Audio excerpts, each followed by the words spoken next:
क'क्राझार जिल्ला एबसुनिफ्राय दिनै नोंथांमोनखौ लिंहरनानै जोङो बेयाव फंनैसो बाथ्रा फोरमायनो थाखाय नोंथांमोनखौ लिंहरनाय जादों। जे मैयासो मोनसे इउटुब चेनेलाव जों नुनो मोनदों जनजाति सुरक्षा मन्चनि सासे बिबानगिरि दावराव देख्रेब नार्जारि बिथाङा मोनसे बाथ्रा रायखांदों जे देग्लायनि जे बिटिसि बिसायख'थि बे बिटिसि बिसायख'थियाव नमिनेशन जे नमिनेशन होनाय बियो जानानै थांबाय। दा बेयाव माखासे एसटि रिजार्भ कन्स्टिटुएन्सियाव एसटि नङै मानसिफ्रा नमिनेशन फाइल खालामदों होननानै बिथाङा रायखांदों। दा बेनि सायाव बबेबा डिसि अफिसाव थांनानै बिथांमोनहा अबजेक्शन खालामदों। बे बाथ्राखौ लानानै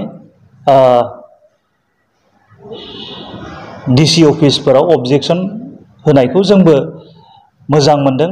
नाथाय बे बाथ्राखौ लानानैनो बे बाथ्रानि सायाव अबजेक्शन होनो थांनानैनो दुलाराय बर' फरायसा आफादखौ टारगेट खालामनानै दुलाराय बर' फरायसा आफादनि आफादगिरि दिपेन बर' बिथांखौ टारगेट खालामनानै जे बाथ्रा बुंदों बिथाङा ट्राइबेलनि सायाव बा सेक्स शिड्यूलनि सायाव जेबो बाथ्रा बुङाखै, जेबो माने बिनि सायाव खोथा बुङाखै।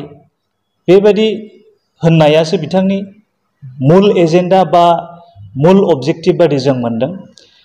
जे खामानिखौ जे इनिशिएटिभखौ बिथाङा लादों बेखौ जों मोजां मोनदों आरो बियो बयनिबो थाखाय वेल एन्ड गुड।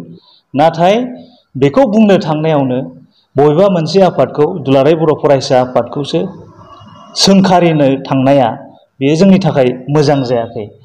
दा दुलाराय बर' फरायसा आफादा ट्राइबेल इस्यु बा सिक्स शिड्यूलनि इस्यु बेयाव मालाबाबो सिरि थाबोआखै, बेयाव मालाबाबो जेबो खोथा बुङालासे थाबोआखै।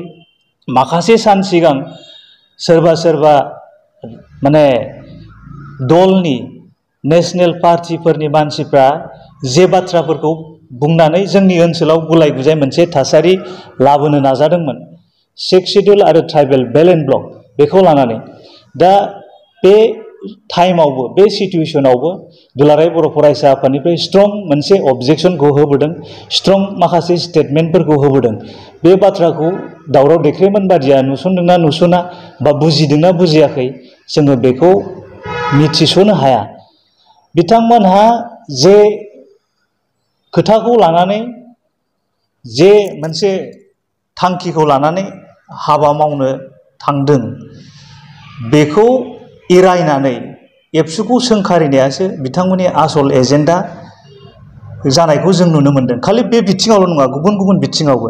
आरो दुलाराय बर' फरायसा आफादनि गाहाय नेहाथारि मानगोनां खनिन्द्र बसुमतारिनि मोनसे भिडिअ जे ससियेल मिडियायाव दायो ओंखारदों, बयबो बिनि सायाव गोबां रोखोमनि बाथ्राखौ बुंदों। जे बिथाङा बुंदों दुलाराय बर' फरायसा आफादनि मावथि बिबानगिरिफोरखौ लानानै बेयाव मोनसे सावरायनाय जादोंमोन। जे सावरायनायाव आथिखालनि जे थासारि बा रियेलिटि बाथ्राफोरखौ बे जोंनि मावथिफोरनो फोरमायदों, जायखौ लानानै गुबुन गुबुन राजनिति हान्जाफ्रा गावबागावनि बेनिफिटनि थाखाय एबसुनि सायाव माने नंखाय बाथ्राफोरखौ बानसावनाय, नंखाय बाथ्राफोरखौ माने ससियेल मिडियायाव प्रचार खालामनाय, बे बाथ्राफ्राव जोंनि गोदान बिबानगिरिफ्रा मालाबा सानस्लाबनो हाया बा बे बाथ्राफोरनि सायाव एसे कनफिउस मालाबा जानो नागिरो। बे बाथ्राफोरखौ लानानै मोनसे क्लियार बाथ्राखौ बेयाव फोरमायनाय जादों। दा बेखौ लानानै जाय सोरबा दावराव देख्रेबमोन बादि बुंनायखौ लानानै जोङो खुनु गोनो गोथो गैया बा गोनो गोथो जानांगौ दं होननानै जों साना। बेखायनो जे ट्राइबेल इस्यु बा सिक्स शिड्यूल इस्यु बेयाव दुलाराय बर' फरायसा आफादा मालाबाबो खुगा मुथुनानै थायाखै, सिरि थाबोआखै। जे टाइमाव जे सिचुएशनाव जे बाथ्राफोरखौ बुंनांगौ लाखिनांगौ बेखौ लाखिबोबाय थादों।